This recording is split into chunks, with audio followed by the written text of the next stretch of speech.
Look, everyone, welcome to another Play Lab.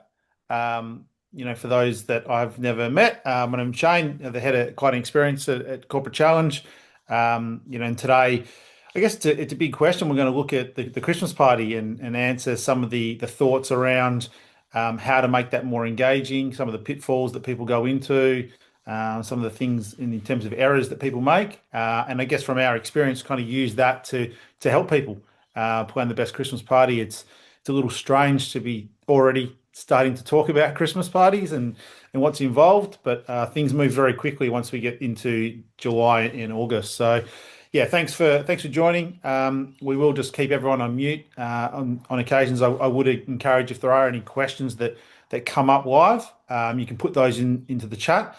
We can try and answer those as we go because I know there are some people involved in the call today that are party planners. They do look at the Christmas function themselves, so maybe we can answer any questions that are around there as well. So I guess just to to give some further insight for those that I've never met. So my work in general at Corporate Challenge, as I said, is all client experience, and I guess I sit in that middle where I'm trying to help organizations create moments where people kind of connect outside the day-to-day office and outside their usual roles. So that's why I enjoy having these conversations. I spend a lot of time facilitating, but a lot of time talking to clients around what's important and how to actually create these meaningful connections.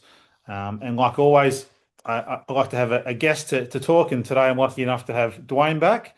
Dwayne is GM at Corporate Challenge. He's been involved in the business for what 30 plus years, and originally Yeah, when we started the Play Lab, Dwayne, you were part of it in the first three or four, and you've had a bit of a break, bit of travel. So maybe you could introduce yourself to those that don't know you.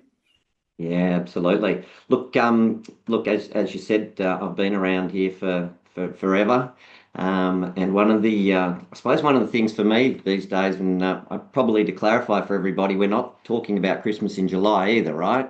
We are talking about it early in the year, but it comes around pretty quickly, and I think it's an important thing that we do get it right because even if we look over the 32 years that I've been doing this, things have changed a hell of a lot from what the Christmas party might have looked like way back then to what it looks like now. So, and from my perspective, I suppose I'm looking at it from a little bit more from the back end, planning meetings and more as a bit more of an event planner, whether it's for our own team or guiding others on the best way to put together a team event.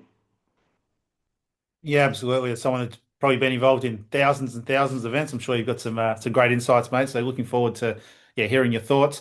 I will also say we have Rachel from Corporate Challenge who's just sitting on the back end helping with the chat. If there's any questions that come up there, she'll be able to direct those to Dwayne and I, as well as some different links and resources that she'll post. So thanks for being here, Rach. If we fast forward to what we're going to discuss, so we want to acknowledge and start with the pressure that actually comes with planning the Christmas party or the end of season function. What makes a party passive versus quite active in terms of attendance, and then run through some different ideas and thoughts around what that looks like, and then finish with some more practical ways to think about play, which is obviously what we specialize in, budget, the participation, and certainly ask any questions. And I'll say again, if there are any questions that come up, please feel free to put those in the chat. Yeah, and I think Shane, it's probably a good idea to clarify for people. This isn't about just giving you a list of 50 different ideas that you can choose from. It's about how do you put this together for your team because every single person that is here and listening to this has a different team, and what works for one team isn't going to work necessarily for another. So we're really here to try and help you decipher through that part of it. Yeah, absolutely. Good point. Absolutely. It's not just a list. So look, let's start here with the planning process and what's involved, right? So I guess before you even think of themes and menus and activities, there's probably already this, conversation going on about venue availability and reaching out to different venues and approvals and potential dates where you can get teams together, which is the pressure in itself just to making, the attendance worthwhile at the event and having availability and things like that. Um, so I know, there's a lot to it in terms of, getting to a point where you actually look at what the activity looks right in terms of just Yeah. the foundational work. 100%. And I think the other important part of it is, as everybody here who puts together events, it's a lot more expensive, right? You start going looking at what a CBD venue looks like, and you can see there. Most of us are surprised by how expensive it really is. So, and there's contracts that don't allow cancellations, and there's so many things that come to just putting together the best event. But the number one biggest fear for those of us that are putting together events is how am I going to be judged? How is it Mhm. going to turn out, right? That's our biggest concern. And I suppose what we want to try and do is help you guide through that. And I can 100%. see I can see Yeah. Sarah's thumb up there that is the biggest concern, right? It really is. It's something we want to get right, and there's so many aspects to getting it right. And I alluded right in the introduction too. I think that getting it right 20, even 10 years ago is so different to getting it right now. So um, hopefully we can get some of those answers. Yeah, and it's interesting some of those stats on the data there around, obviously food and beverage costs higher than expected, and we'll talk about budgets in a second, and venues not being as flexible as what people would think to cater for the needs. So, you run the risk of almost just being a logistics person planning these events, and I guess that's not why you take on the role or you're given that role. It's about experience and about how to engage people. So, I think it's important to acknowledge that all these pieces of the puzzle, they come first. And sometimes you can probably get lost in yourself going down a rabbit hole and spending too much time there and not thinking about what actually matters within the event in itself. And Yeah. I guess that's kind of the trap, right? Um, Absolutely. I think that is a big part of it. That is the trap that we get everything booked, we get everything approved, we get the dates all locked in, everything's sorted, everyone shows up, but there's no engagement. Nothing mm, really happens, as we've sort of alluded to there. And I think that bottom line probably summarizes it. The event is organized, but the experience is not. And I think that's a big thing. How can we actually create an experience? For those of us that are aware of Dan and Heath's chip, moments of elevation, how do we create those moments for people that they go, hey, that was probably one of the best, Christmas parties I've been to. mhm. And what does that look like? Yeah. Is that what you mean when you say nothing really happens? You're like, the event goes ahead, but everyone just kind of sits around a bit bored or not engaged in the conversations that need to happen? 100%. And I think that if we were to move forward one slide, that I think there's a big thing in this that we've already spoken about, that everybody is a little bit different, and there's those people that do, walk into a room, and we all know them. They can walk into a room, they can have an amazing experience, they can walk out knowing everybody, and they can engage with everybody. But that's not the majority of us. In fact, we can see there that 41% of people will just stick with those that they know, right? And a lot of them do not enjoy socializing. They needed to be guided. And I suppose it's not about forcing people, it's about creating a way that they can naturally do it or feel that they're naturally doing it. Yeah, I think that if you're not intentional in how you do that, you put too much onus on those individuals within the room to do that naturally, and that almost can be a little bit uncomfortable. I know, I'm someone that would stick with my friends group if given the choice, but love engaging with new people as well. So I think there's some percentages there that are quite telling that only 11% of the people, use, that party to actually meet new people. Yeah, And I imagine in the conversations that happen in the planning process, that's one of the key outcomes that people want. Get to know people yeah, they don't spend a lot of time with at work. So yeah, it's interesting in what that looks like. Um, yeah, and I guess that's why we're here, right? To look at how to be intentional around the meat of the party, right? The involvement, not the food and drink so much, but the experience in general. yeah, 100%. So this was interesting for me when I saw these figures that and in particular the employee investment, which I'll get to in a second. I want to ask your opinion on, but in general, the average business $9,500 plus on a Christmas party. Um, Yeah.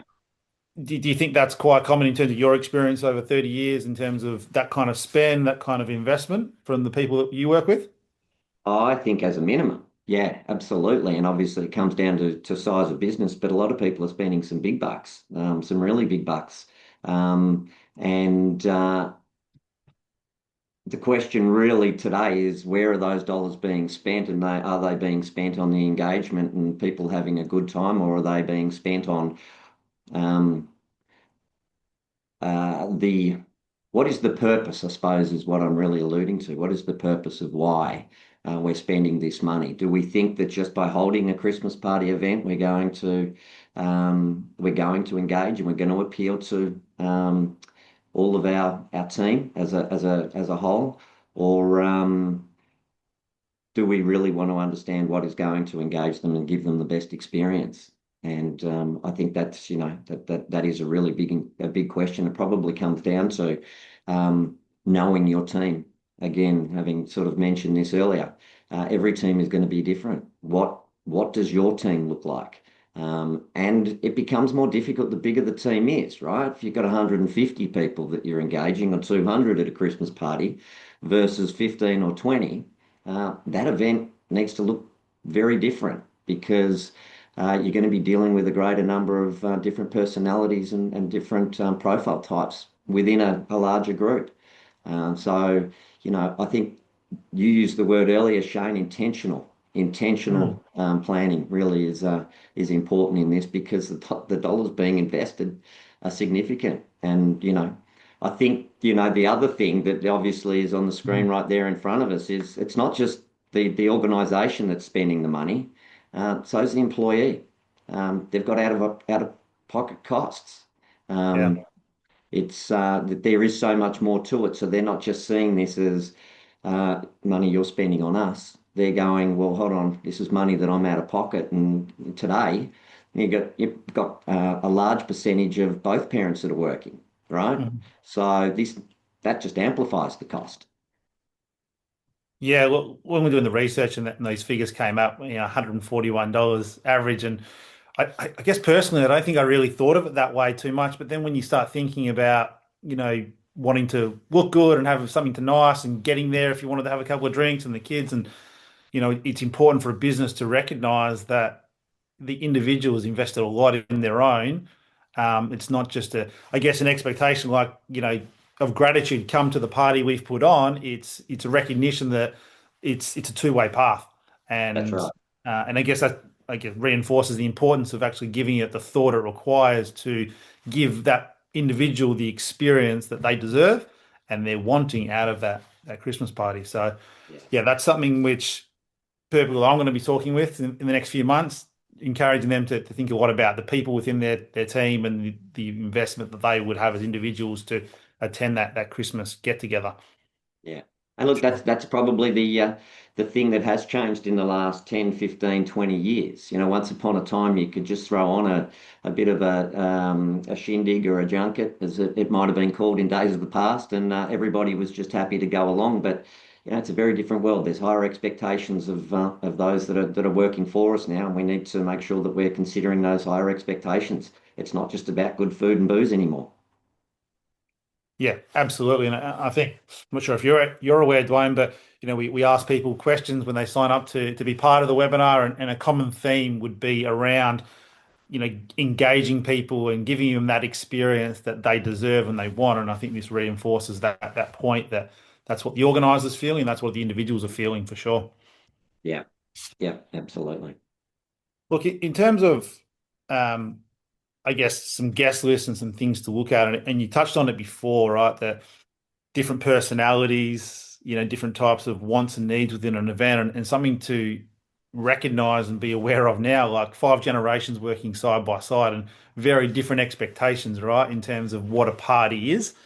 Yeah. And especially there with, the demographics being different, where they were born and, different places of the world all coming together. There's, yeah, this big mashup of generations and culture and everything that goes with it. So I think there's no, it says there, right? No default guest. You need to be individualized in how you think about your people. Absolutely. And I think, one of the biggest numbers that sticks out on the screen to me there, 49% of people attend events held outside of work hours. The big number that we're not seeing is 51%, right? Yeah. 51% aren't coming if it's held outside of work hours. Now, obviously the question then goes to, well, management aren't going to approve this to be done within work hours. And, this is going to be a very direct statement, but I believe management need to really evaluate their own purpose of spending the money. Because if only 49% of your team are actually coming along, and on average they're spending $10,000, then are you really achieving what you're wanting to achieve? And I think that that's the real level, and the difficulty for many of us as event planners is how do we take that? And maybe, taking some of these statistics to people is, to management and showing them, the natural, and this is where I keep talking about what used to happen, when back in my younger days, you throw on booze and everybody was happy to come along and get a few free drinks and some nice food. Again, 25% of people want alcohol. That means Yeah. 75% don't. Like it's looking at those other numbers that are more important, I think. For sure. And I guess to give some context to those percentages, I don't know, Sarah, you put in the chat only 25%. That was part of a survey with over 30,000 people in 21 different countries that I believe where those stats have come from. So this wasn't a snapshot of 100 people, down, down the local. It was very wide range of demographics, cultures, and people involved. And yeah, it's important to know, the missing pieces here of, where you're not seeing the gaps, where do people want to attend the events and the timings and all these things which go into planning something which is engaging, right? Yeah, and I think it comes back to what I said earlier too, Shane, and that's about knowing your team, right? These statistics are global statistics, but we also know that teams in all different organisations look very different too.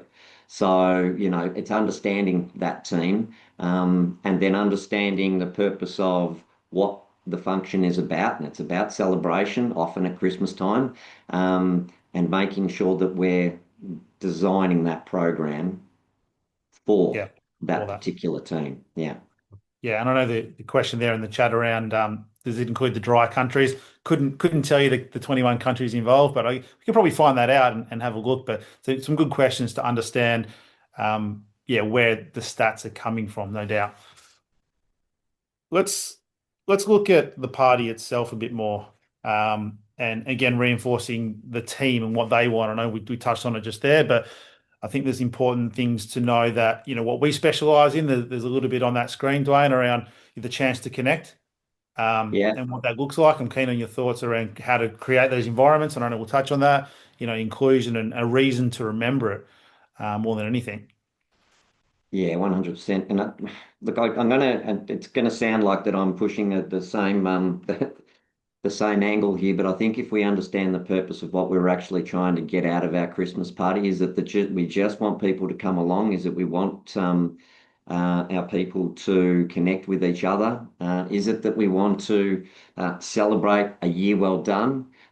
Is it that we want to contribute? And I think the generation now, there's a lot more.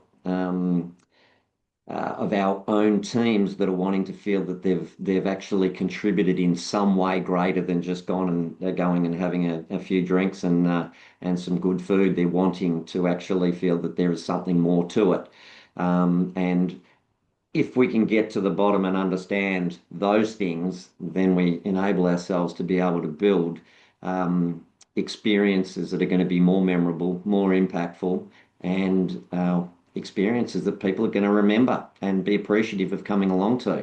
I think the other part of all of this is that, and I'm looking at this from a slightly different perspective, is we want our team to be able to go, I love going to our functions. I love the things that our company does. Um, and that's what's going to keep them. Management are going to stay happy because they're staying and they're not going off to find another organisation that provides these styles of events. So we really need to get to the bottom of what does it look like for our team so that we can create those experiences. Yeah, absolutely. And I guess to be clear, right, we're not saying you shouldn't be having drinks and food and alcohol as part of the party. We're just saying that shouldn't be the center point because that's not what data is showing anymore. And I guess I wanted to tell you a story. I don't know if I told you this, Dwayne, but I had an experience last week. It wasn't a Christmas party, but it was an end of work party. It was actually a retirement party, which was a bit of a full stop on someone's career. And I was very impressed that this individual was exactly what you're saying on this screen here. Wasn't someone that was over the top in terms of the alcohol, wanted to be part of a celebration that was part of the local community, a chance to connect with people that he's worked with from 2 months to, 20 years. And they actually put on an event where they could give back to the community. They still had their drinks, they still had their food. And I guess typically a retirement party would just be drinks, food, and speeches, right? But they actually thought about the individuals within the group and how to create those moments that would last beyond that day. So, this person retiring, the others within the team could create a memory with him one last time. And Yeah, I think I was thinking, knowing we're going to have this conversation today, I thought that's just an amazing thing to look at, that the level of thought that went into their team, because it would have been very easy to go the other way and just, say we're all meeting here for drinks and food and saying a few yeah, words. I was yeah, very yeah. impressed that way. Absolutely. And look, I'm just going to allude to what Sydney said there, and you're 100% right, Sydney, that it is ways that people look at how the organisation is investing them. But I also do believe now that people are evaluating that a lot more critically. And I think that's really the point that we're trying to say is 100%. People want to see that or their organisations are investing in them, but they want to make sure that it's in the way that they want to. So they're evaluating that investment. And if I suppose coming back to a previous slide that said only 49% are turning up, then 51% of them are saying, well, that really isn't working for me. Yeah, absolutely. So I guess the question now goes into our ballpark, right, Dwayne, of how do we get people from showing up to engaging, and what does that look like more than anything, right? How do we create that shared experience? So I guess, typically, like it says there, right, minimal guest engagement, one-way delivery, it's just kind of being listened at or eaten and drink. And I'm keen on your thoughts, and I know we're going to continue this in the next couple of slides of the conversation, right? What does collaboration and interactive activities look like in your opinion at a Christmas party? Because it Yeah, can be a little different than an offsite in, March or October, right? So it has to sure. be, you know, inclusive, but a little bit different than what a typical event may look like. Can Yeah. you define that for me? Yeah, look, I think I'm actually going to think back to it wasn't a work party, but it was a party that I went to recently, and there was a group of probably 30 to 40 people. We all knew the person that was holding the party, but we didn't all know each other. It was held at uh, a, a new, which seems to be the thing, a new dart venue. I think it was called a flight centre from the concept of the flight of the darts, and the way that they had people engaged was that there was different movement of different individuals, so that you were always engaging with different people at each station. So I think there was, 4 or 5 different booths that were operating with, 6 or 7 different people and moving them around. And I'm just going back to one of the most simplistic. It's almost like that progressive dinner party concept that we may have all experienced once upon a time, that for every course you got up and you had to sit next to a different person, right? I think that at its fundamental level is the simplest, one of the simplest things that, we can be doing at those things to make others engage. And we can be looking at, that's from a simple level through to the more detailed, complex, and more engaging experiences about giving back to the community and, possibly doing a team event per se. Yeah. And I think it's important to know that whatever activities or interactive, experiences, that it should be low pressure. I see too many times the opposite side of this as well, right? Where people are forced to take part in things. So I think the idea is we want to know our people well enough to know what engagement and being collaborative and having fun is for that group.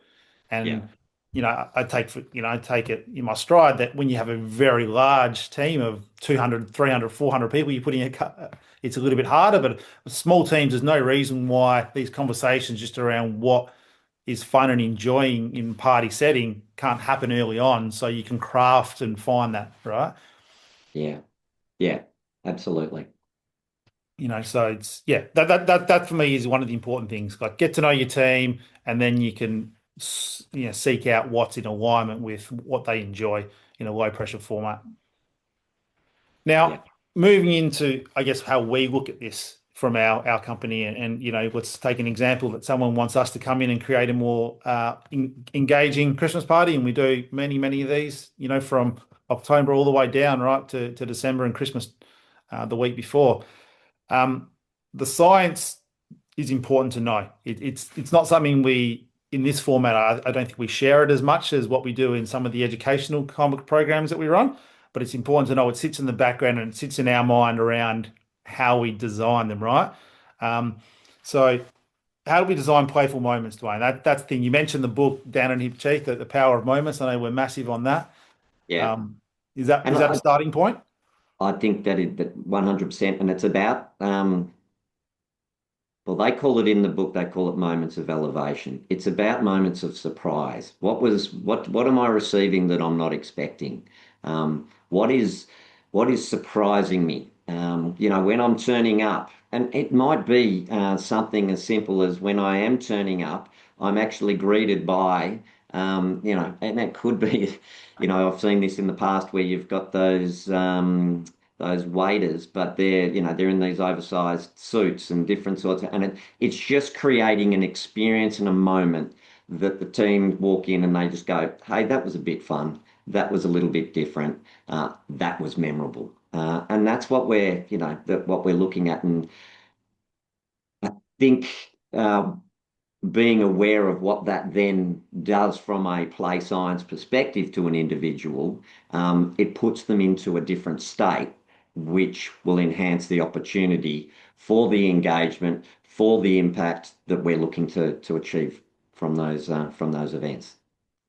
Yeah, and I know that we've discussed this previously, but how play is biologically hardwired into our brain and it Yeah, changes, who we are and it sits alongside, seeking and fear and anger around these natural biological instincts that we need to be whole and human. And I think what you just said, that moment of elevation or changing into a play state frames what is to come within the whole event, whatever that looks like.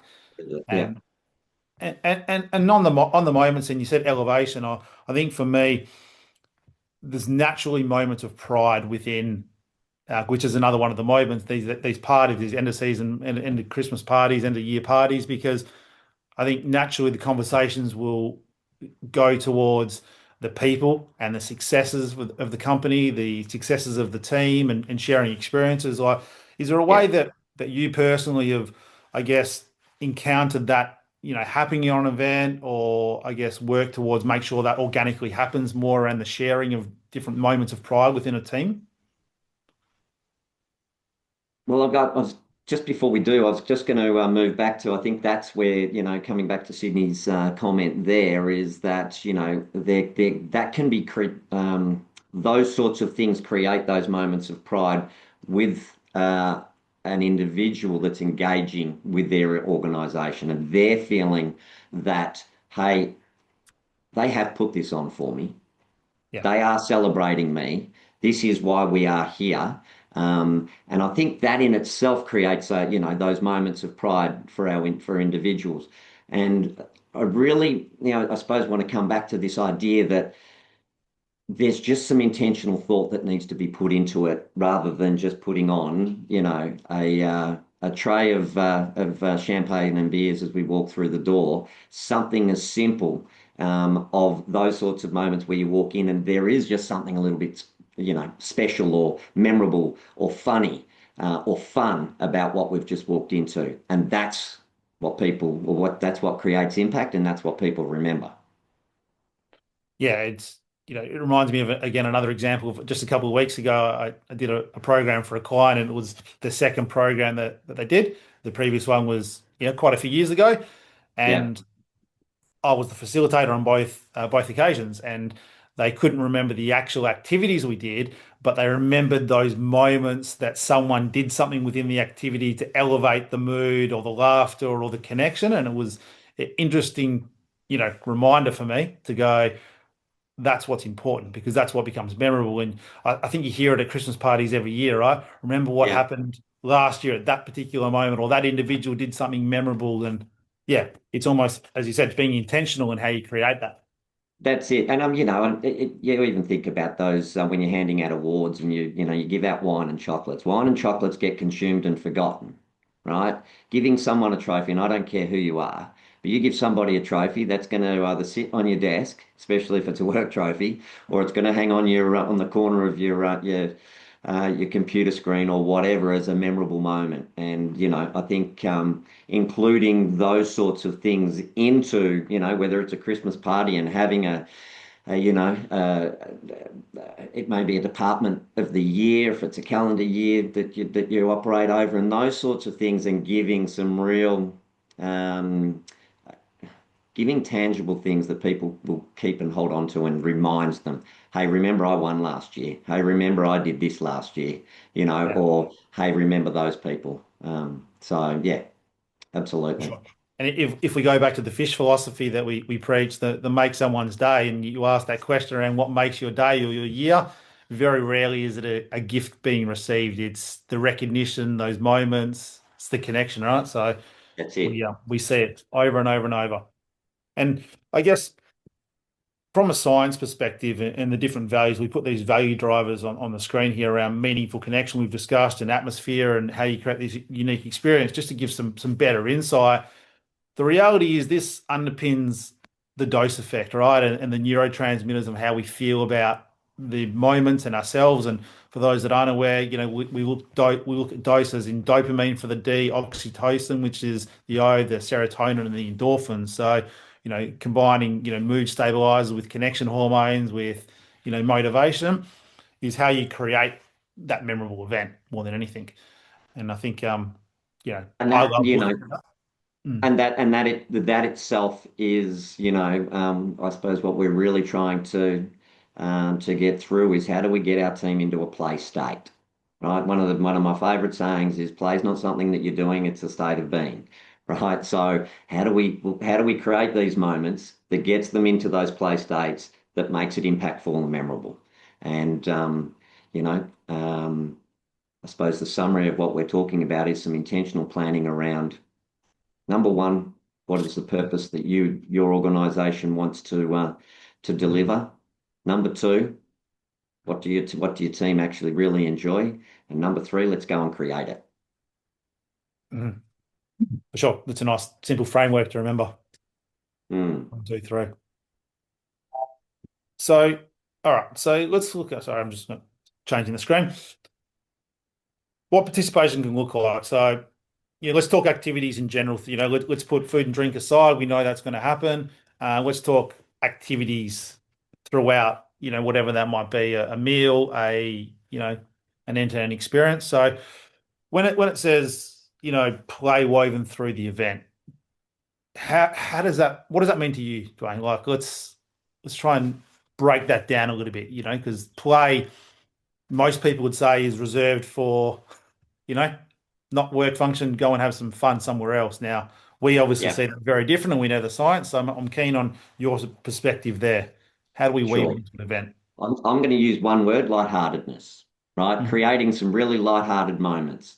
Now, this can be through, and for those of you that have been here and have done, say, something like our Minute to Win It style event, having some really lighthearted moments where people are getting up, they're challenging themselves, and they're doing that as yes, as part of some friendly competition. But the entertainment that it is creating, and the lightheartedness it's creating for not only the person participating, and it may only be one, two, three, four people, but for the rest of the group that are watching, it's creating some light-hearted moments.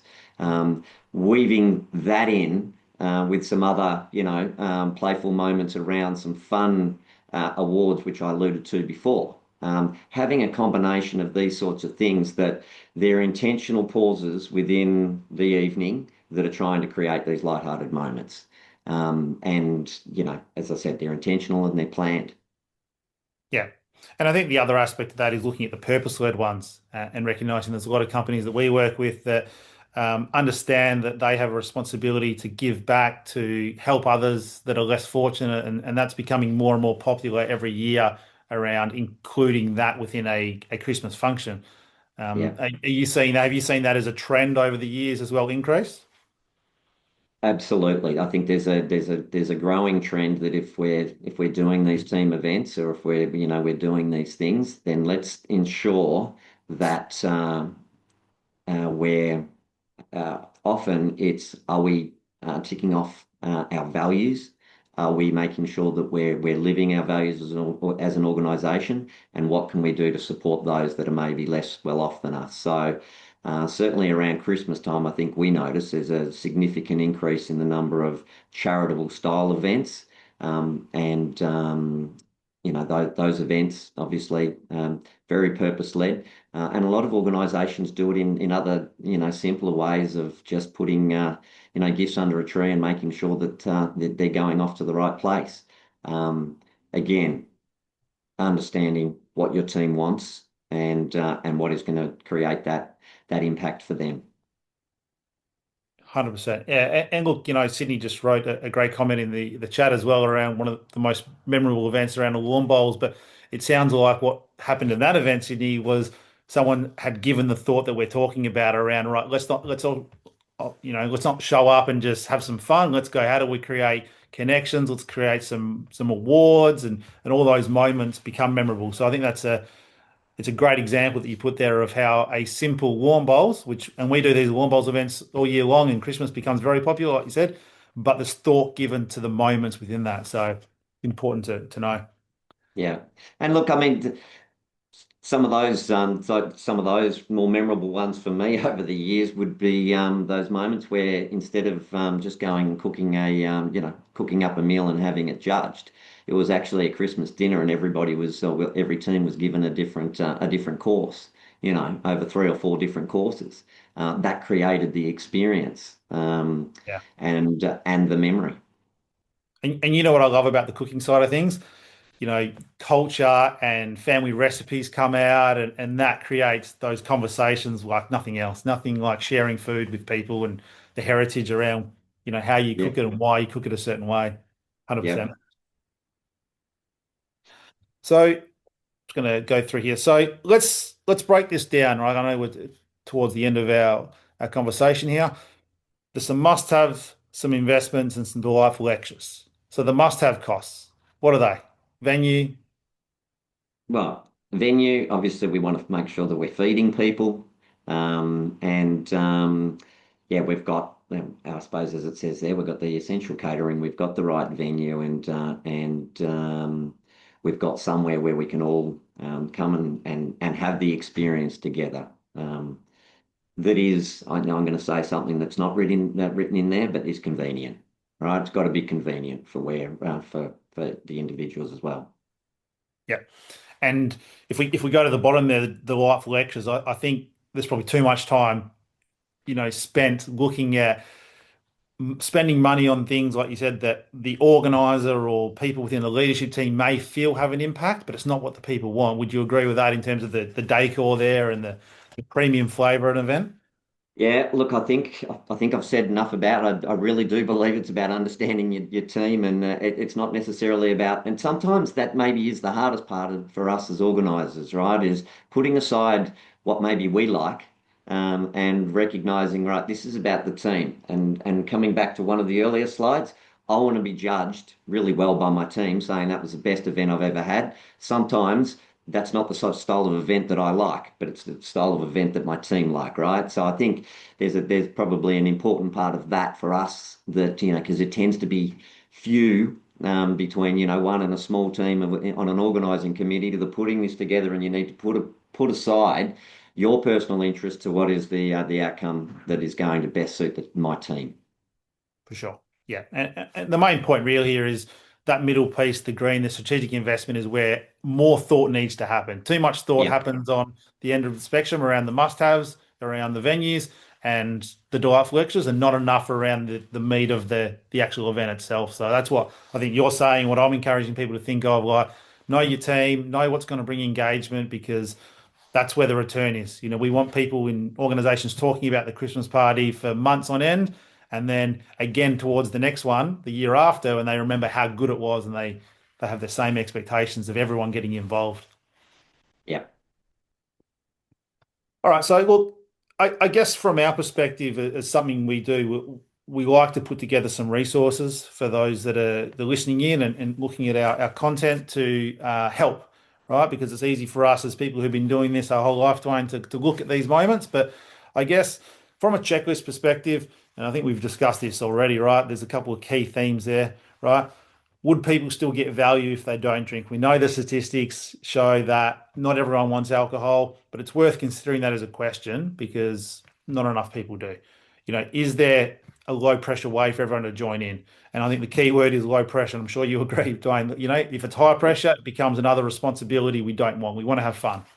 That's right. And again, we're not saying don't do it, but maybe there's some, cost savings that can be done by actually scaling back in this area, and thinking more about what and other areas that people might like. Yeah, absolutely. And then the rest are about the people, right? Do the mix of people, do they know each other? How do you create shared moments and what are people going to remember? And I like to always think of that, right? When people are leaving the event, what do I want them to think? What do I want them to remember have got gone on? And it's a good starting spot. To, to help with all that planning, we do have a bit of a rescue kit, which is a Christmas party rescue kit with some resources and some ideas and templates that can certainly be used, which has been put together with the organisers in mind. The organiser checklist and something, just some invitations to different venues and resources you can use. So yeah, anyone listening in, whether it's on the call live or video post, you can scan that QR code. That will take you directly to the link to download. We will share that around as much as we can, and yeah, would Right. encourage The you just link's to also in the chat. in the chat beautifully as well. Yeah, thank Yeah. you. It's fantastic. So yeah, definitely utilize that. Even if you only pick up one or two new items to help, it would definitely be worth a read over for sure. Yeah. Now, looking forward, I know we run these every month, Dwayne, and you're not going to be part of the next one. You can't make the next one in August, but I'm actually going to have a fantastic conversation with two of our state managers, licensees in Matt and Kieran in Victoria and Queensland. And internally, I guess where this has come from, we were discussing the other day how cold it was and how wet the different regions. Um, Mm. and then we reminded ourselves of the importance of nature more than anything, and how teams, this time of year naturally move indoors, but the benefits of nature are just unparalleled in terms of what can happen outside. So the three of us are going to have a conversation in August on the 19th there with all the times in your local area, around the benefits of being outside, creating these environments where teams can thrive, because we know September's coming around, October, beautiful times to be outside in most areas. Um, so yeah, looking forward to that conversation with Matt and Kieran. So again, it's probably in the chat there, but the QR code, please share around with anyone that you may know is interested. And I guess a side note to that, I know in September in particular, there's a massive movement around the September challenge that happens nationally.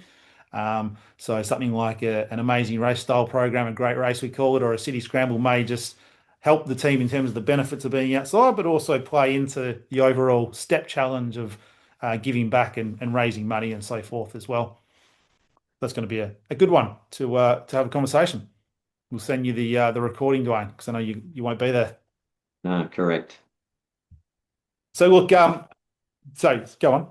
No, no, no. I was going to say. I mean, I think it is it's a big one, and it's an interesting topic that we're spending more and more of our time inside. So how to get out and really uh, bring those natural endorphins to our system and get the best out of your team. Yeah, absolutely, mate. Couldn't agree more. So look, again, thanks everyone for joining. Dwayne, thanks again for a great conversation and your insights. I love talking to someone with your experience, mate. So appreciate making the time to be on the lab. No worries at all. Certainly, I'm certainly happy to hang around for a few more minutes if there was anyone else that had any questions that you wanted to pose in the chat for Dwayne and I. But apart from that, thank you again, and thanks for being part of it.